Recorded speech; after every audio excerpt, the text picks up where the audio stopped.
I really don't know what it is about this controller. Maybe the roundness. That might be it, but it has entirely captured me. It has a certain charm and allure to it. I've been thinking a lot lately about the Sega Saturn 3D control pad. I don't imagine it would be all that comfortable.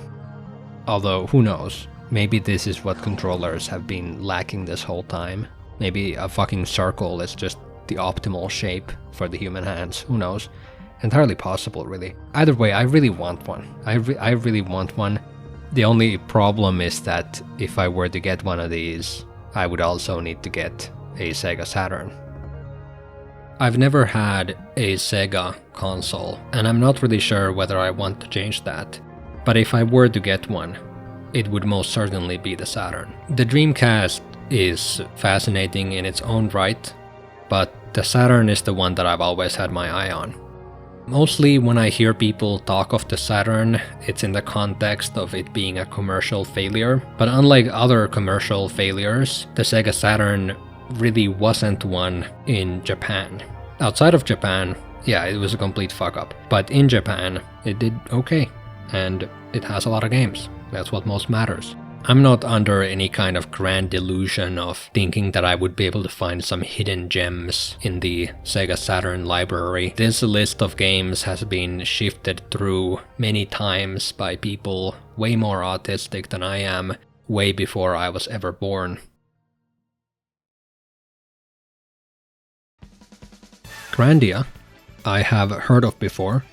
I think they've ported this game to a lot of different platforms. When I was looking for like Game Boy Color games, Grandia popped up, and I remember looking into it and being like, okay, this is like a PS1 Saturn game. And now, when I'm looking for Saturn games, it has once again popped up. I gotta say, I like what I'm seeing. The character designs and art and graphics of the game are just amazing. They look really, really nice. They seem to also have a lot of different sprites for different expressions and things like that, and the animations are really good. What I gather is that it's a pretty standard JRPG. It has some kind of unique combat system that I couldn't really grasp from the explanations. What can I say? Looks good, looks promising. Nights in the Dreams is an odd looking game. Looking at the gameplay, I don't really know. I really don't. I mean, it looks good, I guess, but also I have no idea what is anything here.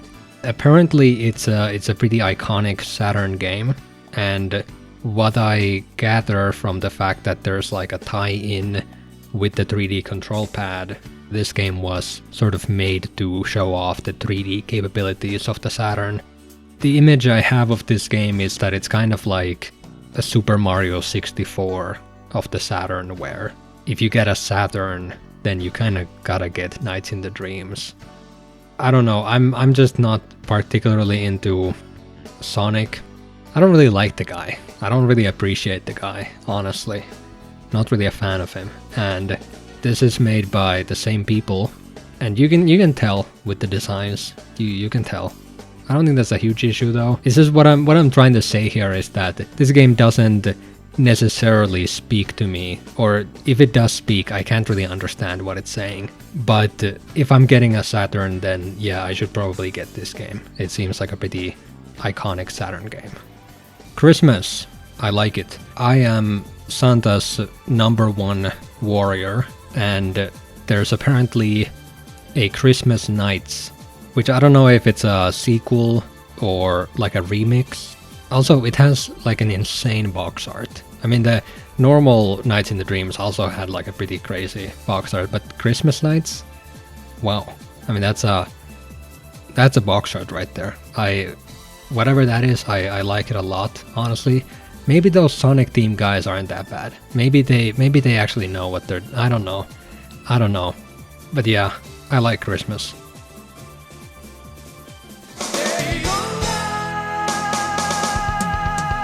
Daytona. I like the music. I like the music a lot. I played Ridge Racer Type 4 on the PS1. I haven't really played like that many racing games. I like everything that I've played, but I just, for some reason, I haven't really gotten into the genre, you know? But I guess I'd like to do that. When I was looking up stuff about like Ridge Racer Type 4, I was thinking like, you know, this game is amazing. What do other people think of this? Is it considered to be like the best racing game ever or something? But then everyone was just saying that like, yeah, Daytona USA is better. That's some high praise, because Ridge Racer Type 4 was really, really good. That alone made me very interested in Daytona USA. And then I mean the music, it's really good. Yeah, this is a definite, if I get a Saturn, I'm getting Daytona USA. Panzer Dragoon. And I guess in the same segment I'm gonna put Panzer Dragoon 2 and Panzer Dragoon Azel, the RPG. I think they're probably the Saturn games that I've heard the most about, specifically the RPG, the third one. It gets some like really high praise. I don't think I've seen any gameplay or even anything of any substance. I just hear praise. People saying that it's like the greatest game ever made. I feel like it has to at the very least be pretty interesting with that kind of praise. Looking at the box arts, they look pretty crazy, and the gameplay that I've seen of the first Panzer Dragoon, it looks kind of cool. You're riding on like a little dragoon, I'm guessing, and you're shooting and shit. That's kind of cool. That seems neat. And again, this seems like a really iconic Saturn game, similar to Nights in the Dreams. For the longest time, whenever I thought about the Saturn, I just thought of Nights in the Dreams and Panzer Dragoon.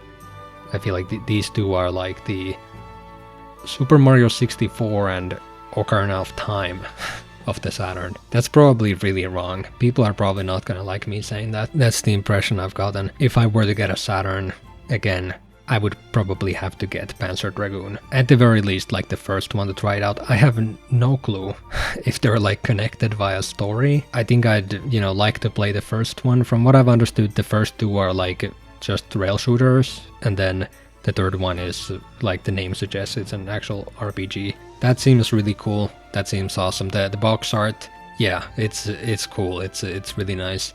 Tactics Ogre, Let Us Cling Together. That's a insane subtitle. These Saturn box arts, they really knew what they were doing back then. These are, I mean, I don't even really need to look at the gameplay or what the game is about. Just the box art alone is kind of selling me on these. Tactics Ogre is an interesting case because it's a Super Famicom game, and there's also a game before this called Ogre Battle that's on the Super Famicom. From what I gather, this is just an improved port of the game. Like, it's the same visually, like very, very similar, except maybe slightly better, and it has voice acting. Similar to Panzer Dragoon RPG, I have heard just completely wild praise for this game. Just out of nowhere, people who I didn't really even know if they played video games or not, they would suddenly just open up a conversation with like, oh yeah, Tactics Ogre, Let Us Cling Together is the greatest work of art ever created. Like, they would leave out the video game part entirely and just go like, greatest thing ever. And it's gotten to the point where it's kind of stuck in my mind that this is like a special game. This is one of those games. I think if I'm looking for Super Famicom games, then maybe I'd pick up the first game in this series, and if I like that, then I'd consider this. Yeah, I think that's a pretty good way of going about that. Baroque. How do they pronounce it in One Piece? There's like the Baroque works. I think it's Baroque. Baroque. That sounds correct. Yeah, this is one of those games that is like weird, odd, a little evil maybe. I mean, the box art again, it's like I don't even need to say anything, just look at it, just witness it. I don't know if this game would be fun to play, but it certainly looks interesting. It certainly looks cool. Maybe. I'll consider it, I'll look into it. The main problem really is that I'm guessing the price of the game will probably be some kind of blood sacrifice. Maybe I gotta give a couple of my limbs in trade for this game. Maybe maybe $1 billion. Maybe that's a reasonable asking price for this video game. Yeah, there's like no way that this thing is affordable, even slightly. I haven't even looked at the price, and honestly, maybe it's better we keep it that way. I don't really want to even see it. It's a cool looking game, but let's move on. Let's forget about it. Princess Crown seems really interesting. It's like a 2D action game that has Vanillaware art. Although I think at this point they weren't Vanillaware yet, but it's like, I mean, look at it. That's Vanillaware right there. I've always been a huge fan of their visuals, their style. It's really, really good. But I've never played a Vanillaware game. I guess this is an opportunity to fix that. I mean, gameplay looks good. Visuals look amazing. Yeah, I'm completely sold.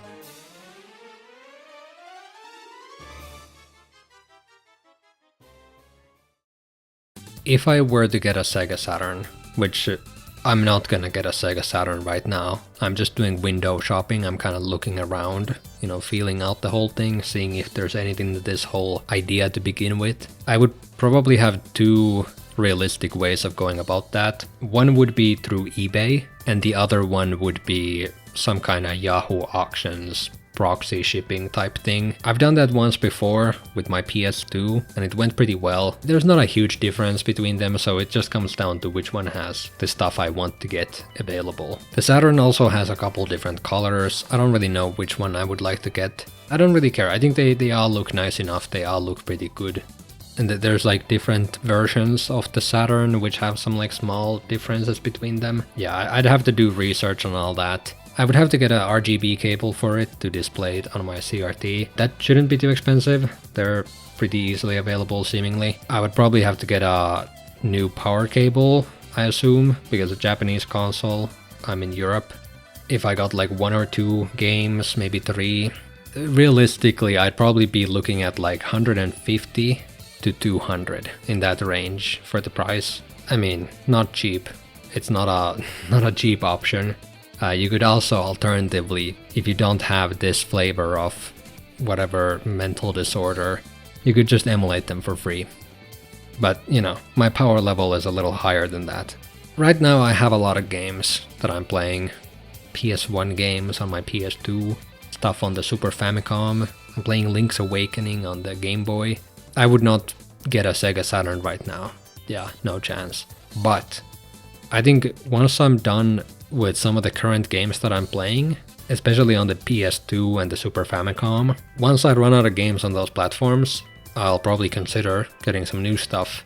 And while I'm considering that, I might also seriously consider getting a Saturn, because it is a fascinating system. It's an interesting little thing. Eventually, when I more heavily consider it, once I look at the prices of the games, there's a high chance that I might actually completely give up on the idea in that moment. That's possible. I'll have to think about it, but I've had it on my mind for some time now, and I'll probably continue to have it on my mind until I eventually crack and end up purchasing it. But that might not be happening this year, maybe not even next year, but I'm sure eventually it'll come to that. Eventually I will need to get my hands on that 3D control pad.